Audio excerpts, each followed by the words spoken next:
అనకాపల్లి జిల్లాలో ఆర్సెల్ మెటల్ శంకుస్థాపన రాష్ట్ర ముఖ్యమంత్రి గారు ఏదైనా చేశారు.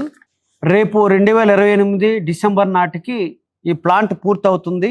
స్థిరమైన ప్రభుత్వం ఉంది కాబట్టి పెట్టుబడులు వస్తున్నాయనేది వ్యాఖ్యానం చేశారు. స్థిరమైన ప్రభుత్వం ఉండడం ఒక భాగం అయితే లాభాలు ఎక్కడుంటే పెట్టుబడిదారులు అక్కడికి వస్తారు. ఆర్సెల్ మెటల్కి సంబంధించిన దాంట్లో ఆ రోజు మనం పత్రికా ముఖంగా మీడియా ముఖంగా చాలా విషయాలు అన్ని సబ్సిడీలే. మనకేమో కరెంటు బిల్లు మోత, ఆర్సెల్ మెటల్ మాత్రం ₹1 యూనిట్ సప్లై చేస్తామని తెలియజేస్తున్నారు. అట్లాగే నీటి పన్ను విపరీతంగా పెంచుతున్నారు పౌరులకి. వాళ్ళకి నీటి పన్ను దాదాపు 15 ఏళ్ళ వరకు మేము ఏ రకమైన నీటి పన్ను ఇవ్వమనేది పెంచమనేది చెప్తా ఉన్నారు. భూములకు సంబంధించిన దాంట్లో కూడా అతి తక్కువ ధరలకే భూములు కట్టబెట్టే ప్రయత్నం చేశారు. ఎవరైతే రైతులు ఉన్నారో రైతులకి 18 లక్షల రూపాయలు జిరాయితీ భూములకు ఇచ్చారు. డీ ఫారం పట్టా భూములకు సంబంధించిన దాంట్లో 12,50,000 రూపాయలు ఇచ్చారు. కానీ అదే భూములు ఆయనకి అతి తక్కువ ధరలకే ఇచ్చిన సందర్భాలు కూడా ఉన్నాయి. వాళ్ళు యాజమాన్యం ప్రకటించినట్టు ఒక ఎకరా దాదాపు ₹1,00,00,000 విలువ చేస్తుంది. కానీ వాళ్ళకి ఇచ్చింది ఎంత? 52 లక్షల రూపాయలకే ఒక ఎకరా భూమి ఇచ్చారు. అంటే భూములు తక్కువ ధరలకే ఇస్తారు, నీళ్లు తక్కువ ధరలకే ఇస్తారు, కరెంటు తక్కువ ధరలకే ఇస్తారు. ఆ ప్రాంతం ఏమైపోయినా పర్వాలేదు. అలాగే దానికి క్యాప్టివ్ మైనింగ్ సంబంధించిన దాంట్లో మైనింగ్ ఓరు కేటాయించే దాంట్లో కూడా కీలకమైన పాత్ర మన ఎంపీలు పోషించారనేది కూడా బహిరంగ ప్రకటించారు. అదే కాకుండా అక్కడున్న పోర్టు ఏదైతే ఉందో ఆ పోర్టుకి సంబంధించిన దాంట్లో కూడా అన్ని అనుమతులు ఇచ్చేస్తామని మొత్తంగా చూసినప్పుడు ఇక్కడున్న రాష్ట్ర ప్రభుత్వం కానీ కేంద్ర ప్రభుత్వం కానీ నిప్పన్ స్టీల్ ప్లాంట్ సేవలో మునుగుతూ ఉన్నారు. అదే పక్కనే స్టీల్ ప్లాంట్ మనందరికీ తెలుసు, అది ఒక జాతీయ సంపద. వేలాది మందికి ఉపాధి అవకాశాలు కల్పిస్తున్నది. కోట్లాది రూపాయలు ఆస్తి అక్కడ ఉంది. వాళ్ళు దాదాపు 5 ఏళ్ళ నుండి పెద్ద ఎత్తున ఉద్యమం నిర్వహించి సొంత గనులు కేటాయించాలి. రకరకాలైన ఇబ్బందులు ఉంది, బ్యాటరీలోని ఇబ్బంది ఉంది, అట్లాగే అనేక పాత యంత్రాలు ఉన్నాయి. దానికి ఇప్పుడు కానీ ఉత్పత్తికి సంబంధించిన దాంట్లో 10,000 కోట్ల రూపాయలు కేటాయించగలిగితే బ్యాటరీ రోలింగ్ మిషన్స్ మొత్తం కలిపి మార్పులు చేయగలిగితే 7.5 మిలియన్ టన్నుల ఉత్పత్తి వచ్చేదానికి అవకాశం ఉంటుందనేది చెప్తా ఉన్నారు. కానీ 7.5 మిలియన్ టన్నుల ఉత్పత్తికి దాదాపు 20 నుండి 30,000 మంది పనిచేస్తున్నారు రకరకాలుగా. ఇటీవల కాలంలో ఒక 5,000 మంది కాంట్రాక్ట్ కార్మికులు తొలగించారు. అయినా ఇప్పటికి కూడా దాదాపు 19,500 నుండి 20,000 మంది పనిచేస్తున్నారు. అదే నిప్పన్ స్టీల్ ప్లాంట్కి సంబంధించిన దాంట్లో ఉపాధి అవకాశాలు ఎంత అంటే ఎవరు చెప్పట్లేదు. దాని డిజైన్లో ఏముంది, కాంట్రాక్ట్ ఏదైతే వర్క్ ఉందో ఇప్పుడు దీనికి సంబంధించిన దాంట్లో 10,000 నుండి 20,000 మంది వస్తారు.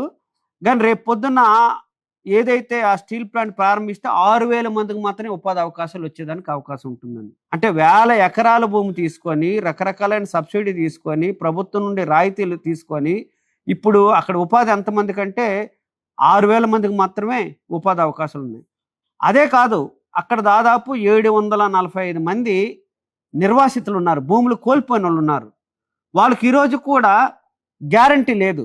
అదే స్టీల్ ప్లాంట్లో దాదాపు 16,500 మందికి నిర్వాసితులు ఎవరైతే ఉన్నారో వాళ్ళకి ఇప్పటికే 8,500 మందికి ఉపాధి అవకాశాలు ఇచ్చారు. నిప్పన్ స్టీల్ ప్లాంట్లో 745 మంది నిర్వాసితులు ఉన్నారు. వాళ్ళు ఎవరికి కార్డులు ఇవ్వలే. మరి రేపు ఉపాధి అవకాశాలకు సంబంధించిన దానిలో కానీ పర్మనెంట్ ఉద్యోగాలు కానీ ఎవరికి ఇస్తారు ఈ ప్రభుత్వం?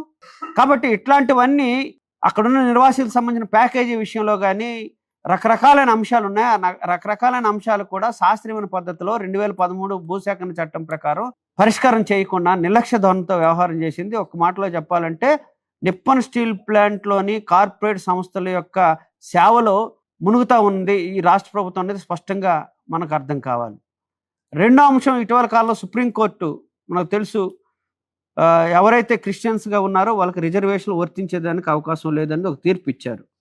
ఇది రాజ్యాంగ వ్యతిరేకమైన తీర్పు. ఎందుకంటే బీసీసీ అనేది క్రిస్టియన్స్ ఎవరైతే ఉన్నారో ఇతర కులాలు ఎవరైతే ఉన్నారో వాళ్ళకి వర్తించేది తప్ప ఎస్సీలుగా ఉండే వాళ్ళకి ఎవరికి వర్తింపు చేసే తీర్పు కాదు ఇది. ఎందుకంటే మనందరూ తెలుసు రాజ్యాంగంలో స్పష్టంగా మత మార్పులు ఉన్నాయి తప్ప కుల మార్పులు ఎక్కడ లేవు. ఆ సందర్భంగానే మనందరికి తెలుసు అనేక ఆర్టికల్స్ దానిలో పొందుపరుచున్నాయి.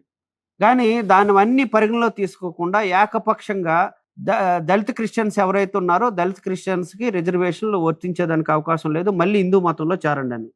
ఇది దేనికి అనేది స్పష్టంగా మనం అర్థం చేసుకోవాలంటే ఆర్ఎస్ఎస్ యొక్క భావజాలానికి అనుకూలంగా వచ్చిన తీర్పు అని గర ఆపసావ్ అని వాళ్ళు చెప్పారు. అంటే హిందూ మతంలోకి వస్తేనే నువ్వు ఈ దేశంలో బతికేదానికి అవకాశం ఉంటుందని వాళ్ళు చెప్తే, ఇప్పుడు అదే తీర్పు ఏదైతే సుప్రీంకోర్టు చెప్పిందో, ఆ సుప్రీంకోర్టు కూడా ఇప్పుడు ఏమని చెప్తుందంటే, మీకు రిజర్వేషన్ కావాలన్నా, లేదు రకరకాలైన సదుపాయాలు కావాలన్నా మళ్ళీ హిందూ మతంలోకి రండని.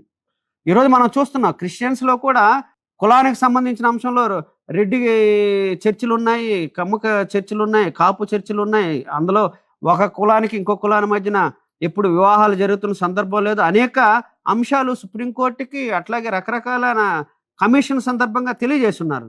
అవన్నీ పరిగణలోకి తీసుకోకుండా సుప్రీంకోర్టు అట్లా తీర్పు ఇవ్వడం అంటే మరింత అన్యాయం చేయటం అనేది స్పష్టంగానే చూడాలి.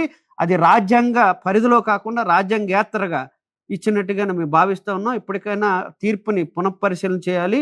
ఆ తీర్పుని వెంటనే ఆపాలని సిపిఎం పార్టీ డిమాండ్ చేస్తూ ఉంది.